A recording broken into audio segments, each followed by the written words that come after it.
ನಮಸ್ಕಾರ ಸ್ನೇಹಿತರೆ, ನಾನು ನಿಮ್ಮ ನಾಯಕ. ನಾನಿವಾಗ ಕೊಪ್ಪಳ ಜಿಲ್ಲಾ ಕೃಷಿ ತಾಲೂಕಿನ ಕಬ್ಬರಿ ಗ್ರಾಮ ಪಂಚಾಯತಿ ವ್ಯಾಪ್ತಿಯ ಬೀಳಿಗೆ ಎನ್ನುವ ಗ್ರಾಮದಲ್ಲಿದ್ದೀನಿ. ಬೀಳಿಗೆಯ ಕೆರೆ ದಡದಲ್ಲಿ ಎರಡು ಶಿಲ್ಪಗಳನ್ನು ನೋಡಿದೆ. ಇವು ವೀರಗಲ್ಲು ಶಿಲ್ಪಗಳು. ಭಾಳ ವಿಶೇಷ ಅನಿಸಿದೆ ಅಂದರೆ, ನಮಗೆ ಆತ್ಮಬಲಿ ವೀರಗಲ್ಲುಗಳನ್ನೆಲ್ಲ ನೋಡಿದ್ವಿ, ಆದರೆ ಇಲ್ಲಿ ಉರಿ ಉಯ್ಯಾಲೆ ಶಿಲ್ಪ ಅಂತ ಹೇಳಿದರು. ನಿಜಕ್ಕೂ ಭಾಳ ಖುಷಿ ಆಗ್ತಾ ಇದೆ. ಯಾಕಂದರೆ ಇಲ್ಲಿ ನೋಡ್ತಿರ್ಬೋದು, ಈ ಶಿಲ್ಪವನ್ನು ಗಮನಿಸಿದರೆ ಇಲ್ಲಿ ಉಯ್ಯಾಲೆನ ಕಟ್ಟಿಕೊಂಡು ತನ್ನ ಆತ್ಮವನ್ನು ಬಲಿ ಕೊಡ್ತಕ್ಕಂಥದ್ದು ಉರಿ ಉಯ್ಯಾಲೆ ಶಿಲ್ಪ ಅಂತ ಕರೀತಾರಂತೆ.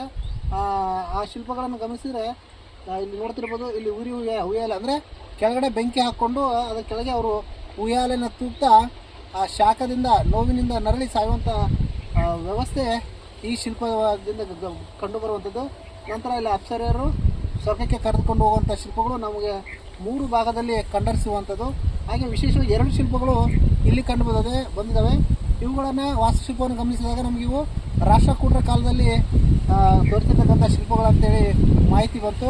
ಹಾಗೆ ಇಡೀ ರಾಜ್ಯದಲ್ಲಿ 4 ಈ ರೀತಿಯ ಉರಿ ಉಯ್ಯಾಲೆ ಶಿಲ್ಪಗಳು ಇರುವುದು ಕಂಡು ಬಂದಿದೆ ಅಂತೇಳಿ ನಮಗೆ ಕಬ್ಬರಿಗೆಯ ಡಾಕ್ಟರ್ ಕರಿಯಪ್ಪ ಅವರು ನಮಗೆ ಮಾಹಿತಿಯನ್ನು ಕೊಟ್ಟರು. ನಿಜಕ್ಕೂ ಈ ವಿಶೇಷ ಶಿಲ್ಪವನ್ನು ನೋಡಿದಾಗ ಈ ರೀತಿಯೂ ಕೂಡ ತಮ್ಮ ಆತ್ಮವನ್ನು ಬಲಿ ಕೊಡ್ತಾ ಇದ್ರು ನಮ್ಮ ಹಿಂದಿನ ಜನ ಅನ್ನೋದಕ್ಕೆ ಸಾಕ್ಷಿಯಾಗುವಂಥ ಶಿಲ್ಪಗಳು. ನಮಸ್ಕಾರ.